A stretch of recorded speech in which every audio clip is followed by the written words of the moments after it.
let's start with the nouns.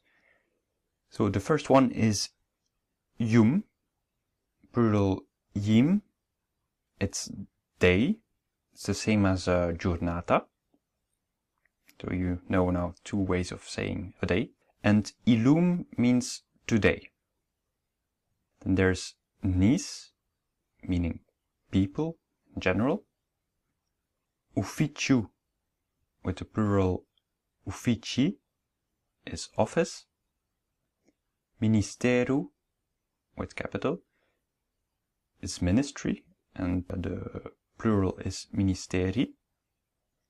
Saha, plural sahid, is health, strength, or you can also say it as a goodbye. So, have a nice health and see you, and you can say saha.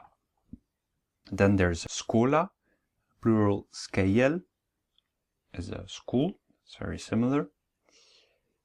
Tifel is child, like a male child. Tifla is daughter, and tfal are the children. Break is brekiit, meaning break. It's again one of those words that are phonetically translated. Birah or ilbirah is yesterday. Ada or lada is tomorrow. Franza is France. It's a very easy one. Zmin and zminiit is time. Tsiyu, tsiya in the feminine, so it's uncle and aunt, and in the plural is tsiyi. And then you can't, it's like uncles and aunts, or just uncles and just aunts. Kalma is word, and kalmiit is the plural word. Now let's see some verbs. Again, in the next chapter we'll see them more extensively, how to conjugate them, and so on and so on and so on. So hold on tight, it will come very soon. So this is just for you to understand the text. So Yisimni is my name is. It's very useful, so you can say to Maltese, hello, Yisimni Mark, and then you can present yourselves in a decent way. No'ot is I live. Nista is I can. Imoru is they go. And narahum is I see them. For this chapter I included some little words that you always need in any language. You won't need them all during the, in the text that I previously read. So you will hear them a lot, so it's very good to know what they mean. And the first one is ta at the end of a sentence. Now, ta in itself, at the end of a sentence, it doesn't mean anything. So it's just for decoration. And if you want to use it, if you want to show, hey, I know Maltese, and then you say at the end of the sentence ta, so Jena Yisimni Mark ta, and then, it's just some decoration. Li, on the other hand, is much more important, because li connects two sentences and means that or which. Jou is or, and u is and.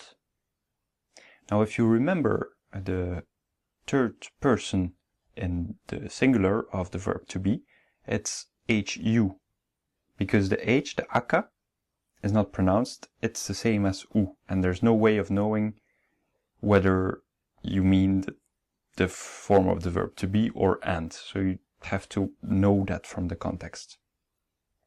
Deyem is always, and at is never. Bish, also very frequently used, is in order to, or so that. Aun is here, and em is there.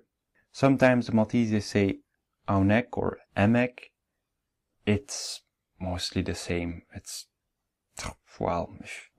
if you say Aunek, you could say, yeah, down here, or Emek is up there, or, you know, it's just a little bit more elaborate than just Aun or Em.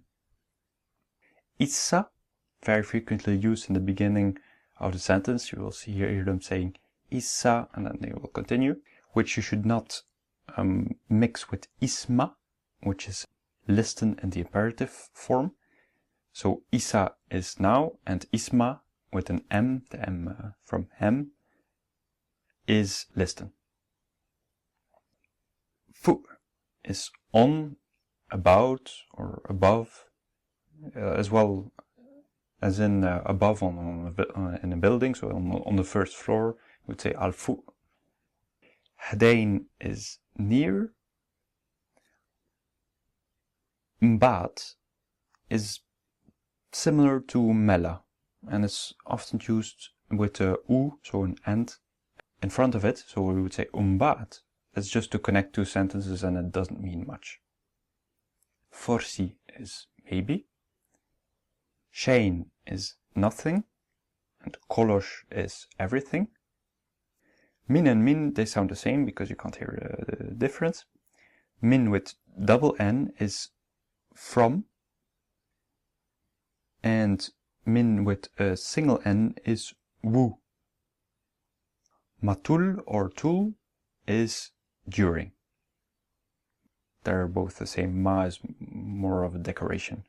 And the same goes for dija and ja. Well, the di is a decoration, and they both mean already. Veru is true. And then there's an interesting expression. I know that you will learn a lot of expressions in Maltese. It's a very rich language in that aspect. So it's kif shane. What do you mean nothing? Because we've seen kif in a previous chapter and shane here. It literally means how nothing. And well, in English that doesn't mean much, but the Maltese, they give some additional meaning to that. So with all this vocabulary, you should be able to understand most of the text that I've read before. So I'll put it again so you can go through it, and if there's any questions, of course, feel free to ask.